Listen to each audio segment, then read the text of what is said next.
Welcome back. This is WION. We now move to news from across America where the U.S. has backed Amnesty International's India chapter. That's right. This after a sedition case was registered against the global rights group in Bengaluru in the state of Karnataka for hosting a Kashmir event where allegedly anti-India slogans were raised. The United Nations State Department Deputy Spokesperson Mark Toner said that the U.S. supported the right to freedom of expression for anyone, including Amnesty. Now, he was also asked about the sedition charge against the group in India after they staged an event. This was called Broken Families. Now, it was all about different situations going on in Kashmir. Toner said the State Department was aware of the reports that police in Bengaluru have initiated the initial preliminary investigations, and they are looking into the allegations of sedition against Amnesty International. The remarks came a day after the Karnataka Home Minister said he had not given any clean bill of rights to the group. He earlier said the group was not involved in anti-national activities, though some anti-India slogans were raised by some of those taking part in the event. Again, that event was back in August on the 13th.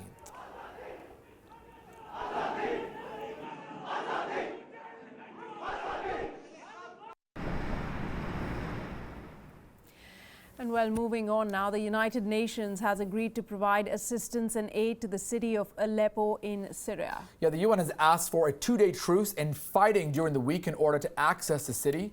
The eastern part of Aleppo is held by rebels. The west is controlled by the state government. Here's more on the story.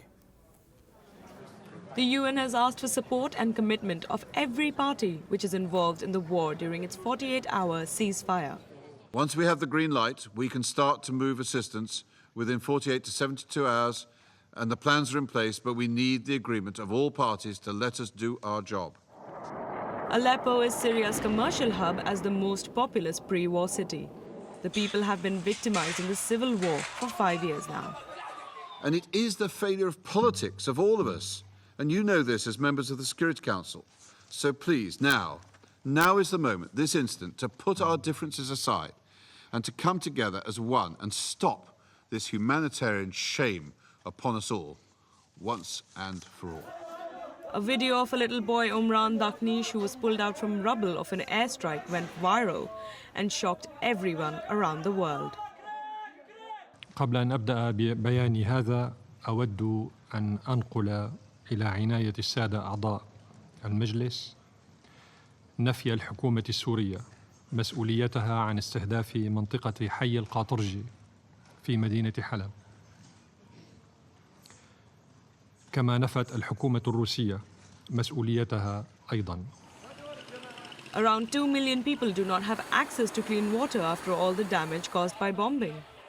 Bureau Report, WION. All right, tracking news from West Asia now, where Turkey on Monday bombarded the Islamic State targets in Jarablus in northern Syria. Turkish army shells also targeted Kurdish YPG positions north of Manbij. The development comes after a suicide bomber struck a wedding party in the Turkish city of Gaziantep this Sunday, killing 51 people. Though no group claimed responsibility for the attack, Islamic State is suspected to be behind it.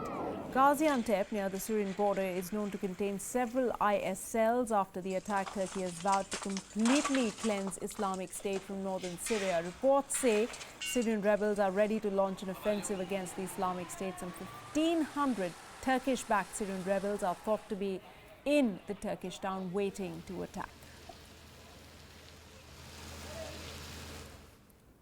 All right, well, staying in Turkey on Monday, the country recalled its ambassador to Austria amid a growing spat between the two countries. Now, the move came after Austrian authorities allowed the outlawed Kurdistan Workers' Party supporters to stage a demonstration in Vienna. Ankara accused Vienna for being a center of racism and Islamophobia that supports Kurdish terrorist groups. Both countries have been on the loggerhead following the failed coup attempt in Turkey last month. Senior Austrian officials have criticized the state of democracy as well as the massive purges there, while saying Turkey's EU should be halted. Let's take a listen. Ve maalesef ikili ilişkilerimizin ve işbirliğimizin normal sürdürülmesinin zemini ortadan kalkmıştır. O nedenle bugün Avusturya Maslahat Güzarı'nı bakanlığımıza çağırdık ve tepkimizi gösterdik. Aynı şekilde Viyana Büyükelçimiz Hasan Göğüş'ü de istişareler için ve Avusturya ile ilişkilerimizi gözden geçirmek için Ankara'ya çağırdı. All right, getting you more news from the U.S. this time. A New York City grand jury on Monday indicted the man accused of fatally shooting at a Muslim cleric and his assistant earlier this month. Oscar Morel has denied committing these killings. However, authorities have said that the gunman's motive remains unclear and the possibility of it being a hate crime was now being investigated. Morel has been held without bail since his initial court appearance last week. He will now be arraigned on the grand jury's indictment at a later date. And if convicted, he faces life imprisonment without the possibility of parole. All right, staying in the U.S., where Olympic swimmer Ryan Lochte is in more trouble now after 4 sponsors dropped him. The sponsors include swimwear manufacturer Speedo, fashion label Ralph Lauren, skincare firm Syneron Candela, and Japanese mattress maker Airweave. The sponsors dropped him after Lochte admitted to lying about being robbed at gunpoint by a policeman at the Rio Olympic Games. Lochte, after learning that the sponsors have no longer decided to sign him on, said he respected their decision and thanked the companies.